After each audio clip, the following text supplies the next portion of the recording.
भुनक्तु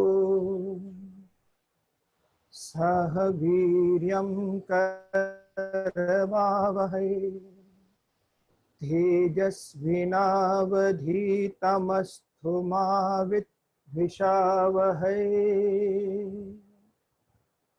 ओम शांति शांति शांति।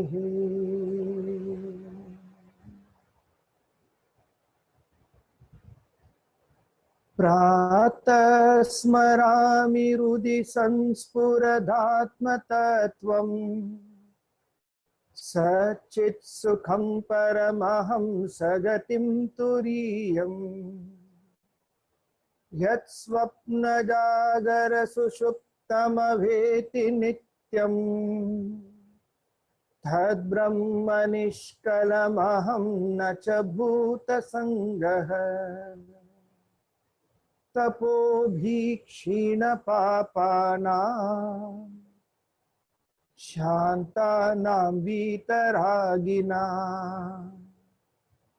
मुमुक्षो नामपेक्षोऽयम् आत्मबोधो विधीयते।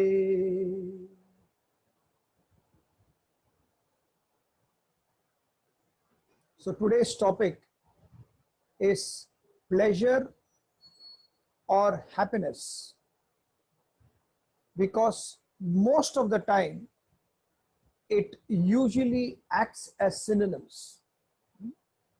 So pleasure in Sanskrit is called priya, and happiness, pleasant happiness, is called shreya. The path of the pleasant, which is so-called feel good, and the path which is good.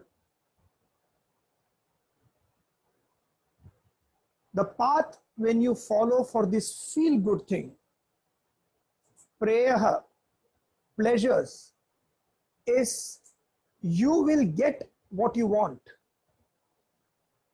You will get what you want, but you will never be happy with what you get.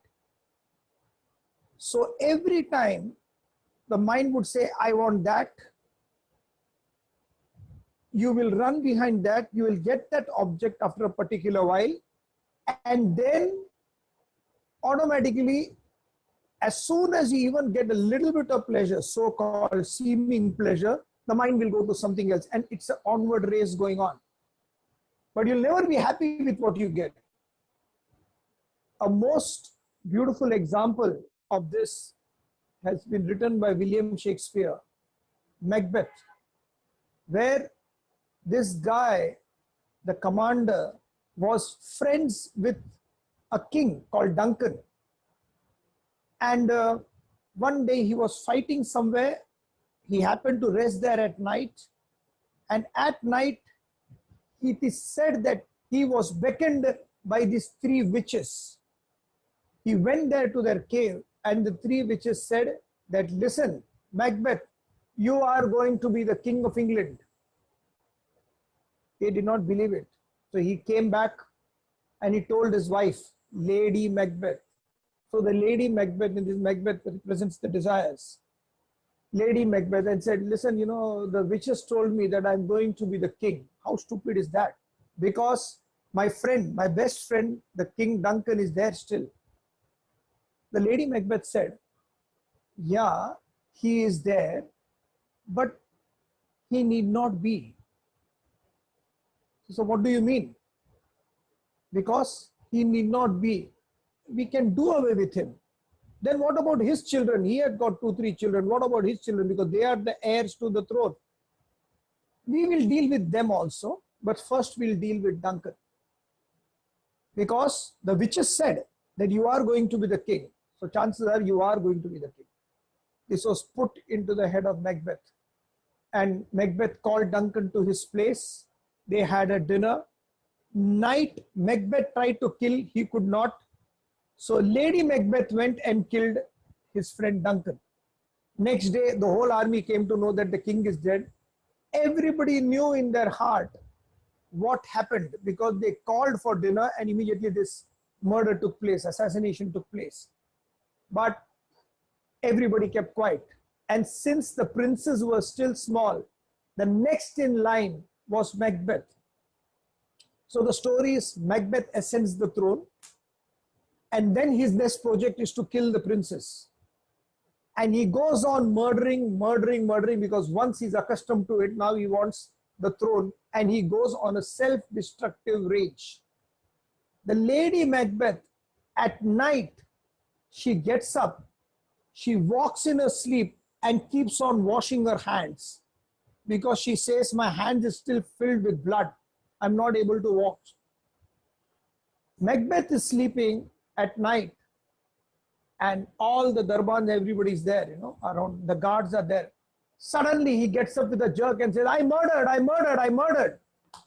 And all the people, the soldiers come and say, what happened? Whom you murdered? Because everybody knew anyway. Macbeth says, I murdered sleep. I cannot sleep anymore. I have murdered sleep. Till the last, he keeps on killing, and ultimately he dies. He goes before an army and literally he is beheaded. He's given up on life. This is whatever you get, you'll never be happy. Shakespeare has written n number of plays like this, whether it is Macbeth, whether it is Othello, whether it is King Lear, everywhere it is destruction, destruction, and destruction because of the attitude of pursuit. When I was small, I went to a particular shop and I liked the candy. So I told my mom, I want that chocolate. She looked at the shopkeeper. I said, give me the chocolate. The shopkeeper did not give. But then when my mom removed something from her pocket and gave it to him, he immediately opened the box bottle and gave me the chocolate. Then I learned something very, very important. You should have something in your pocket against which you get something. It can be chocolate. There was the value of money. Anything I want from the world, I need money in my pocket. And then the pursuit of finance starts right from childhood. Money, power, position, society. What will the society think? How they will think? If you are a celebrity, fan following, and if you are a spiritual person, just following. Herd instinct, everybody is moving on. And as soon as that aspect of life disappears, the fans disappear, the followings disappear, the money disappears, the family disappears, you are where you are again. It never ends. In spite of everybody knowing this, that the pursuit of money destroys, just where wealth accumulates, men decay. Somebody asked me, sir, why not women decay? Because women don't decay because it is the man who holds the wealth. Women keep on spending. They go to any relatives, try it out. My husband and wife go to any relatives, it is always the woman who thinks about buying gifts for them. Never a man. It's always the woman. So it's a working capital. We say, therefore, there is no problems there. But man accumulates more. Because if I get this, I'll be more happier. And that attitude never goes. The whole idea we keep on thinking is, in spite of knowing that there is destruction at the end of the tunnel, whether it is Ravana or whether it is Hiranyakashyap or whether of any of these asuras are there with a lot of money, yet they died unhappy. Then why do people pursue money? Or name, or fame for that matter? Show. Just two things. Number one, because whatever I am pursuing in the world gives me instant pleasures. It's an immediate result. If I have in my pocket a 2,000 rupee note or 10,000 rupees, and in other hand, a Cadbury's chocolate, and I show it to a 5-year-old child, what do you want? So I am sitting here, the child is right before me, and the child's mother is behind. And I say, what do you want? This paper or this chocolate? The mother from behind does, while the child can't understand, and child is looking at the chocolate, and immediately he grabs the chocolate. It is not thinking from the point of view of, if I get this much money, how much chocolate will I buy? This is instant pleasures. As soon as I get that, I will get this. If I do this, I will get this. This thought keeps on going. So this is instant pleasure. The problem is the instant pleasure also, happiness is not there. Because as soon as you get it, I have personally seen this. When people are eating breakfast, while eating breakfast, one thing is going in their mouth, immediately they are already thinking about what to make for lunch. When they are eating lunch, what to make for dinner, what to make. The whole thought is only, now what, now what, now what. Therefore, they are never happy.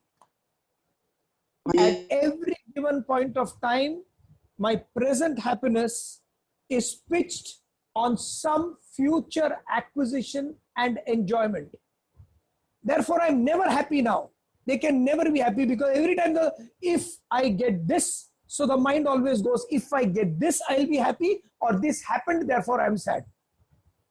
It can never find a mean level. Number one.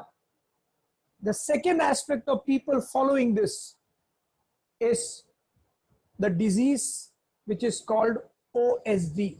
This is more dangerous than coronavirus, by the way. OSD is obsessive showing off disorder.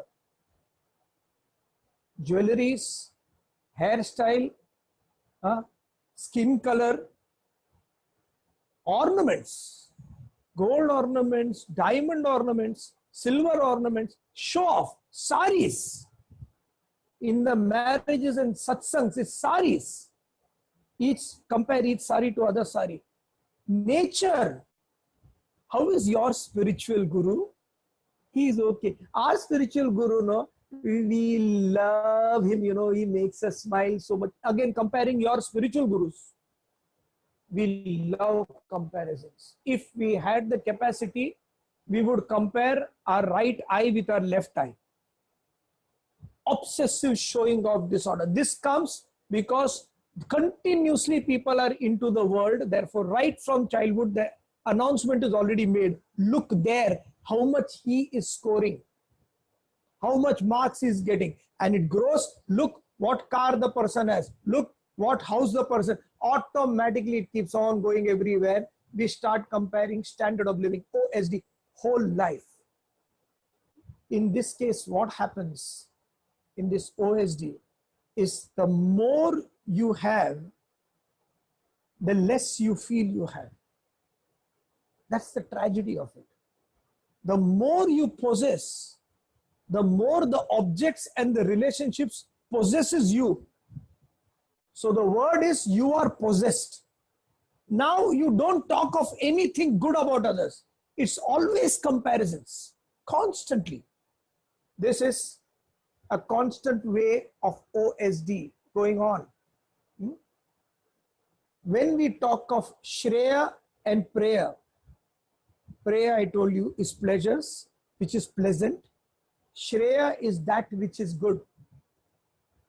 Somehow, whatever is really good for me, in the shlokas it is written, whatever is good for me, it is poison in the beginning and nectar in the end.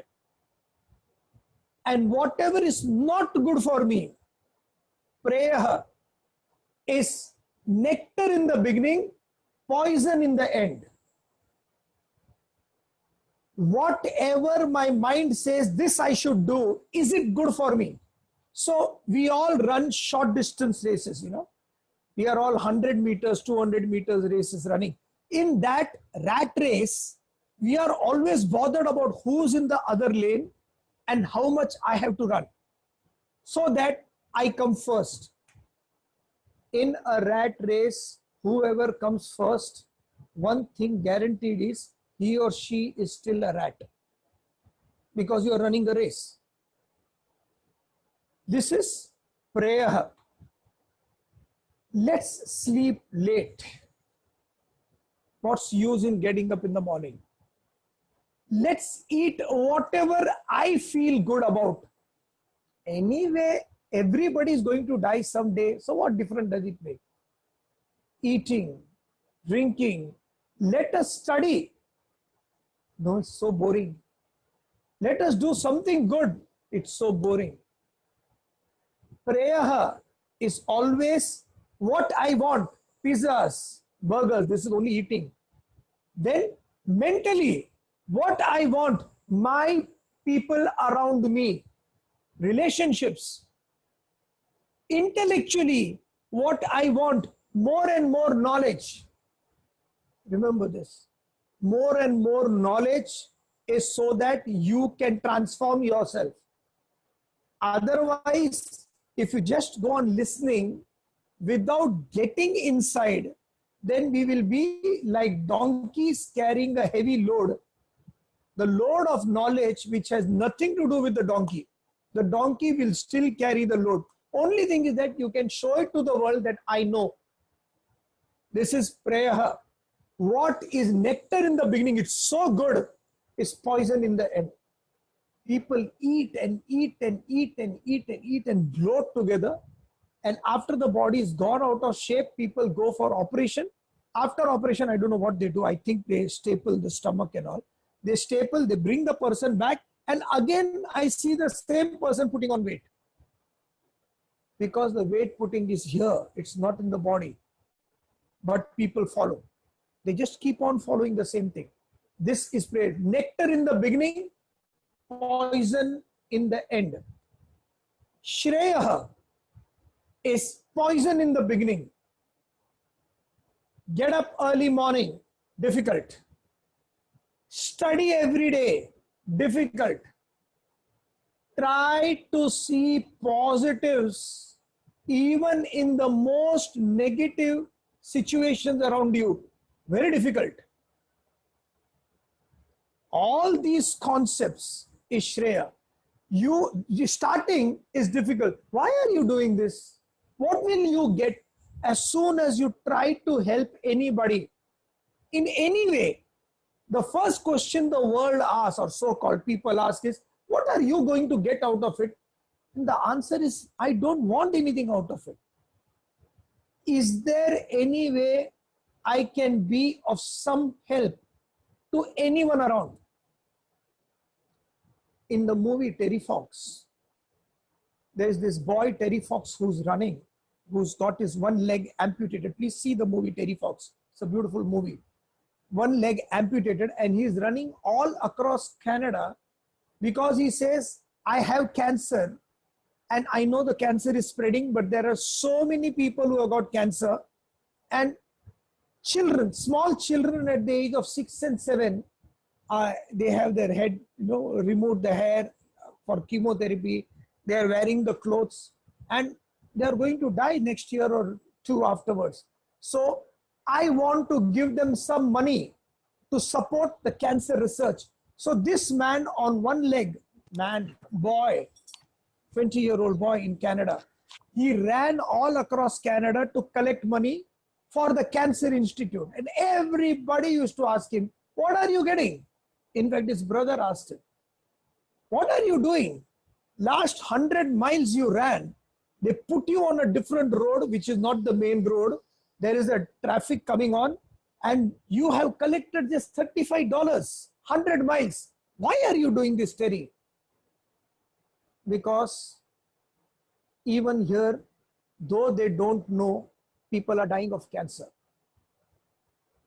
I don't know whether people respect me or not. I don't know whether they understand me or not. But when it has to be done, it has to be done the right way. For, he says, if I die now, I die happy. How many of us can say that? Please see the movie. How many of us can say that? That attitude of going all out, not for himself. So there was this big function in Ottawa when he became famous, and the President Trudeau was coming to meet him. And there the parents say, they're sitting in a hotel, and parents say, the father says to Terry Fox, you know, the whole auditorium is going to be full. They say there are going to be 3,000 people. And that shy Terry Fox, he says, 3,000, that's it. I thought there would be more. And everybody laughs. This attitude comes when you know that however much you are trying to reach, it is still not enough. This attitude of selflessness, of whatever I'm doing, wish I could do something more. This is the quality of Shreya. It doesn't, you don't get anything immediately. You don't, and you're not even bothered about it. But the focus is, how can I create an impact in the world? And the best way to create an impact in the world is to create an impact in yourself. Therefore, a person who is following Shreya, they do all the things which is so-called difficult in the initial stages. Disciplining themselves. Where the sense contact is immediately going towards a particular place, the intellect comes and says, I don't want to waste my time here. My time needs to be dedicated somewhere else. Every time this thought comes. So when you reach that state of Shreya, you are in the right direction. Then you know for sure all the sense contacts, what I am trying to enjoy in the world, will never make me happy. This is not the Shastras, please. This is not from textbooks. This you should see from your own experiences. There is a great king sage called Bhartrhari, and he gave a salutation to all the sense objects and all the relationships in the world. He said, thank you very much for an important lesson. The lesson was, whenever I thought this object or this relationship is going to make me happy, you slammed the door right in my face and told me, you are not going to get happiness here. Whenever you are dwelling in anything external, you will not get happiness. You will get instant happiness immediately, but it will disappear. When Sita saw the golden deer running in the jungle, the statement is Marich, he ran off as a golden deer. She just had a fleeting glimpse of the golden deer. And the line actually to explain that is, even before it appeared, it disappeared. That's what happens when you follow sense context. That is the reason in the story of Dhruva, when Dhruva is sitting, when the mother said he wanted to sit in his father's lap, and the mother, that another child was there, the father had married twice. So you go through the story, and the mother said, go and sit in your father's lap. And the young boy pushed, the other boy pushed Dhruva out of the lap of the king. And then the Dhruva went crying to his mother and said, Mom, you know, he's saying this is my papa. So who's my dad? And the mother intelligently said, your father is Vishnu. You can anytime go and sit on his lap. So he went to the jungles and he started meditating. The famous prayer of Dhruva and Prahlad. Om Namo Bhagavate Vasudevaya. Beautiful chant. He kept on saying Om Namo Bhagavate Vasudevaya X amount of period of time. Then the Lord came before him and said, Dhruva, I am Vishnu. I have come to bless you. Beta, open your eyes. Immediately Dhruva says, I am not opening my eyes. If you are a genuine God, you come inside me, because I know God is inside me and not outside. Shreya. When you reach this world of Shreya, then you understand happiness is not existent outside. No more dependency on external objects and relationships for my happiness. So what is the Guru Mantra for everybody? I am happy with you but never for a moment think that my happiness is dependent on you. I am happy with you, but never for a moment think that my happiness is dependent on you. Beautiful. When you have this attitude, you live peacefully everywhere. Remember the great quotation of Arthur Schopenhauer: it is difficult to find happiness within oneself, but it is impossible to find it anywhere else. Try as you might. You may never find, therefore people have everything and yet they feel lonely. They have everything but feel lonely. It is never there outside.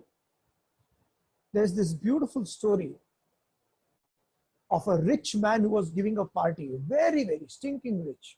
He was giving a party, and in the party he was discussing with 4 friends. And he was saying, you know, basically man is a social animal. He needs people to talk. If it's not society, he will get destroyed. So there's this young man, hardly 20s. He comes to him and says, sorry, sir, I disagree. I think man can live alone. So this rich man says, it's impossible. Man is a social animal and they need company. Without company, he will not exist.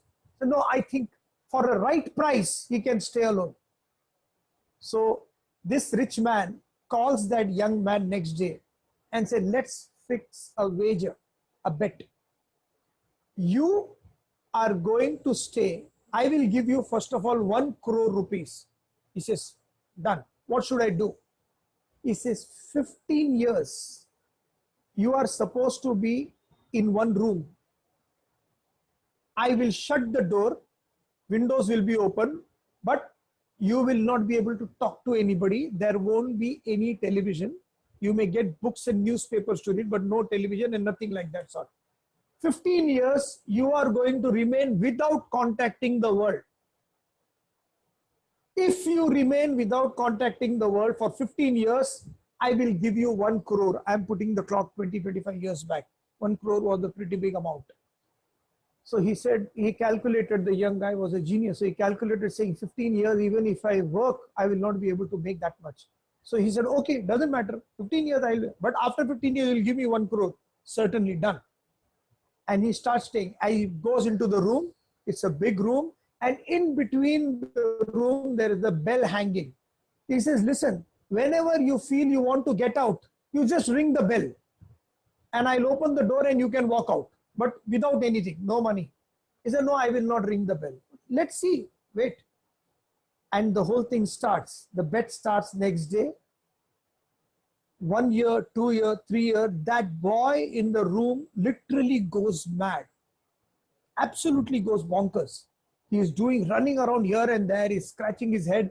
10 times he goes to the bell to ring and say, just let me get out. But then he remembers the 1 crore and he doesn't do it.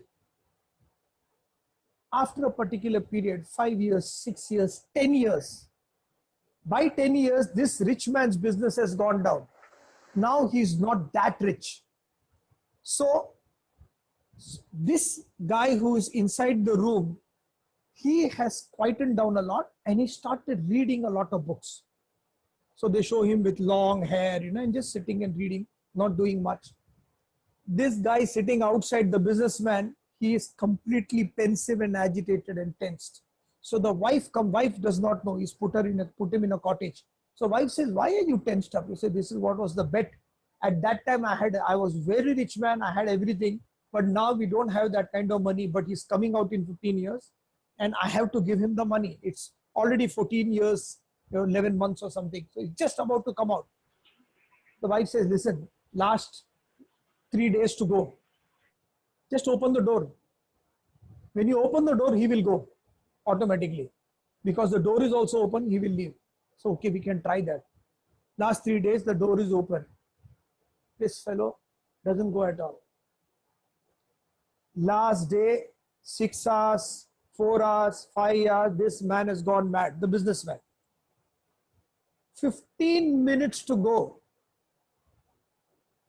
The young man who was inside after 15 years, he gets out of the door and walks away.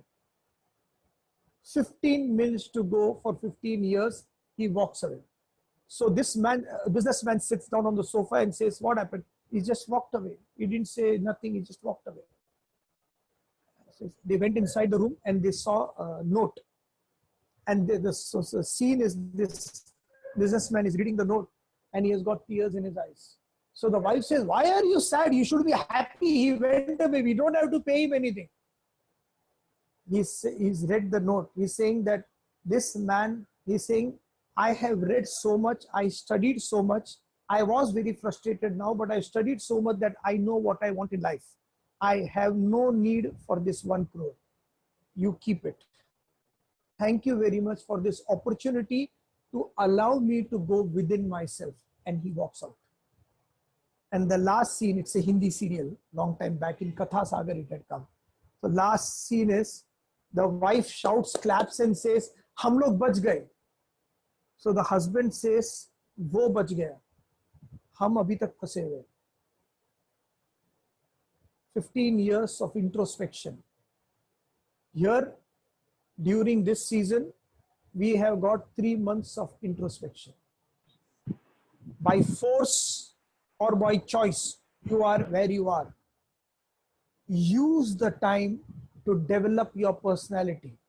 Chart out a program, a plan of what you are going to do when things go better. If the situations are bad, let them be. You focus on the goodness of life. I conclude my lecture here. Just one announcement I wanted to make. It is an art in seeing all the negatives that is happening, something positive in life. Hang on to that positive. If you look at everything around, there is a lot of negativity going on with the disease, with the recession, with the job fronts and everything. Life is not only that. You have to cross that. So start looking at positive. Ab jo ho gaya, how do I move ahead? And one advice to you is, we are recording these sessions. So those who have trouble, any kind of trouble, whether it's depression or nervous breakdown or agitation, please see to it that they either join the group, or if they are not able to join, just forward these videos. When I'm saying these videos, please don't think from the point of view of arrogation that I want to be known. I have no inclination of that sort. But if the knowledge can help anyone become better than what they were yesterday, a little bit more happier, then they should listen to this, because there is no other knowledge other than this. It's a guarantee. What that man walked out and what he studied is the subject what we are going to do henceforth. The subject is Vedanta, the end of all knowledge. There is no problems in the world. There will not be a problem in the world. Nobody will say that. There is a beautiful quotation. Sorrows there shall be in the world, but suffering is optional. Problems will be there, but should I suffer out of it? I choose not to suffer, and I choose to communicate to others, please don't suffer. There is much, much more to life than what you are seeing now.